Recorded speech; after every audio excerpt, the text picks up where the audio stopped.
നമസ്കാരം. ഒന്ന് ക്ഷമിക്കാൻ തയ്യാറായിരുന്നെങ്കിൽ ആ യുവാവ് ഇന്നും ജീവനോടെ കാണുമായിരുന്നു. എന്നാൽ മദ്യലഹരിയിൽ പിശാചുകളായി മാറിയ CISF ഉദ്യോഗസ്ഥർക്ക് അതിന് കഴിഞ്ഞില്ല. ഒരു കുടുംബത്തിൻ്റെ പ്രതീക്ഷകളെയാണ് ആ രണ്ട് CISF ഉദ്യോഗസ്ഥർ ഇല്ലാതാക്കി കളഞ്ഞത്. അങ്കമാലി തുറവൂർ അരിശ്ശേരിയിൽ ഐവിൻ ജിജോയാണ് കൊല്ലപ്പെട്ടത്. നെടുമ്പാശ്ശേരിയിൽ വിമാന കമ്പനികൾക്ക് ഭക്ഷണം തയ്യാറാക്കി നൽകുന്ന സ്വകാര്യ സ്ഥാപനത്തിൽ ജോലി ചെയ്യുന്ന ഐവിൻ വീട്ടിൽ നിന്ന് ജോലി സ്ഥലത്തേക്ക് പോവുകയായിരുന്നു. ഇതിനിടയിലാണ് നെടുമ്പാശ്ശേരി നായത്തോട് ഭാഗത്ത് വെച്ച് CISF ഉദ്യോഗസ്ഥരുമായി കാറുകൾ ഉരസിയതുമായി ബന്ധപ്പെട്ട് തർക്കമുണ്ടാകുന്നത്. ഫുഡ് ക്രാഫ്റ്റിൽ ഏറെ കമ്പമുള്ള ഐവിൻ വളരെ ആസ്വദിച്ചാണ് തൻ്റെ ജോലി ചെയ്തിരുന്നത്. വിദേശ ജോലിയായിരുന്നു ഐവിൻ്റെ സ്വപ്നം. ജോലി സ്ഥലത്തേക്ക് ഡ്യൂട്ടിക്ക് പോകും വഴി റോഡിൽ തർക്കമുണ്ടായപ്പോൾ തന്നെ ഓഫീസിലേക്ക് വിളിച്ച് കുറച്ച് സമയം വൈകുമെന്നും ചെറിയൊരു പ്രശ്നമുണ്ടായെന്നും അറിയിച്ചിരുന്നു. ബുധനാഴ്ച രാത്രി 9:30യോടെയാണ് ഐവിൻ വീട്ടിൽ നിന്നും ഇറങ്ങിയത്. പ്രദേശത്ത് രാത്രിയിൽ തെരുവുനായ ശല്യം രൂക്ഷമായതിനാൽ കാറിൽ പോവുകയാണെന്നും പറഞ്ഞിറങ്ങി. 10നും 11നും ഇടയിലാണ് സംഭവം ഉണ്ടായത്. രാത്രി 12:30യോടെ പിതാവ് ജിജോയുടെ ഫോണിലേക്ക് പോലീസിൻ്റെ വിളിയെത്തി. മകന് അപകടം പറ്റി റോഡരികിൽ കിടക്കുന്നു എന്ന് മാത്രമാണ് അവർ ആദ്യം പറഞ്ഞത്. വിവരമറിഞ്ഞ അമ്മ റോസ്മേരി പാലായിലെ ജോലി സ്ഥലത്ത് നിന്ന് അങ്കമാലിയിലേക്ക് തിരിച്ചു. ഇതിനിടയിൽ പലവട്ടം ജിജോയും റോസ്മേരിയും മകൻ്റെ ഫോണിലേക്ക് വിളിച്ചു നോക്കി. പ്രതികളുടെ കാറിൻ്റെ ബോണറ്റിൽ അള്ളിപ്പിടിച്ച് കിടക്കുന്നതിനിടയിൽ ബോണറ്റിനും ഗ്ലാസിനും ഇടയിലുള്ള ഭാഗത്ത് ഐവിൻ്റെ ഫോൺ കുടുങ്ങിയിരിക്കുകയായിരുന്നു. പിന്നീട് പോലീസ് എത്തി പരിശോധിച്ച് ഫോൺ വീണ്ടെടുക്കുകയായിരുന്നു. അതിനുശേഷമാണ് തങ്ങളുടെ മകൻ മരിച്ച വിവരം ആ മാതാപിതാക്കൾ അറിയുന്നത്. നായത്തോട് പ്രദേശം CISFകാർ കൂട്ടത്തോടെ വാടകയ്ക്ക് താമസിക്കുന്ന സ്ഥലമാണ്. ജനങ്ങൾക്ക് കാവലാളാകാൻ ഉത്തരവാദിത്തപ്പെട്ട സുരക്ഷാ ഉദ്യോഗസ്ഥർ തന്നെ യുവാവിനെ റോഡിലിട്ട് കൊലപ്പെടുത്തിയ കാഴ്ച നാട്ടുകാരെ ക്ഷുഭിതരാക്കി. അവർ പ്രതികരിച്ചു.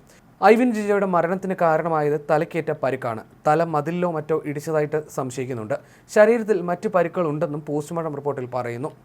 കേസിൽ CISF കോൺസ്റ്റബിൾ മോഹൻകുമാറിന്റെ അറസ്റ്റ് രേഖപ്പെടുത്തിയിട്ടുണ്ട്. വാഹനം ഓടിച്ചിരുന്ന CISF SI വിനയ്കുമാർ ദാസിനെ അങ്കമാലിയിലെ സ്വകാര്യ ആശുപത്രിയിൽ നിന്നും പോലീസ് കസ്റ്റഡിയിൽ കളമശ്ശേരി മെഡിക്കൽ കോളേജിലേക്ക് മാറ്റിയിട്ടുണ്ട്. നേരത്തെ വിനയ്കുമാർ ദാസിനെയും മോഹൻകുമാറിനെയും CISF സസ്പെൻഡ് ചെയ്തിരുന്നു.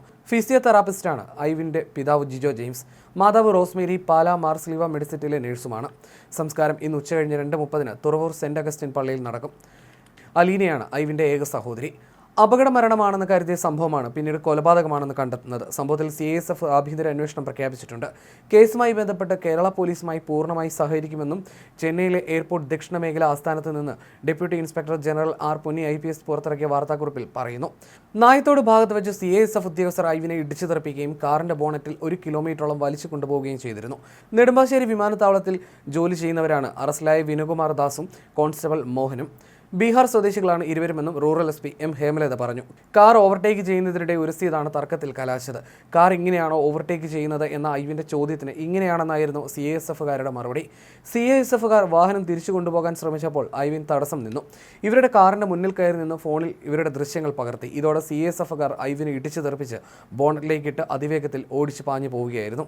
ബോണറ്റിൽ പിടിച്ചു കിടന്ന് നിലവിളിച്ച ഐവിനെ അമിത വേഗത്തിൽ 1 കിലോമീറ്ററോളം ദൂരം ഓടിച്ച് രാത്രി 10 മണിയോടെ നായത്തോടുള്ള സെൻറ് ജോൺസ് ചാപ്പലിനും സെൻറ് സെബാസ്റ്റ്യൻ കപ്പേളയ്ക്കും ഇടയിലുള്ള കപ്പേള റോഡിൽ വെച്ച് കാർ സഡൻ ബ്രേക്ക് ചെയ്ത് നിലത്ത് തള്ളിയിട്ട ശേഷം കാർ കൊണ്ട് ഇടിപ്പിച്ച് കൊലപ്പെടുത്തുന്നതിന് ശ്രമിച്ചു എന്നാണ് FIRൽ പറയുന്നത്. ഐവിനെ അങ്കമാലിയിലെ ആശുപത്രിയിൽ എത്തിച്ചപ്പോഴേക്കും മരണം സംഭവിച്ചിരുന്നു. സംഭവ സമയത്ത് CISFകാർ മദ്യപിച്ചിരുന്നതായി ദൃക്സാക്ഷി വെളിപ്പെടുത്തി.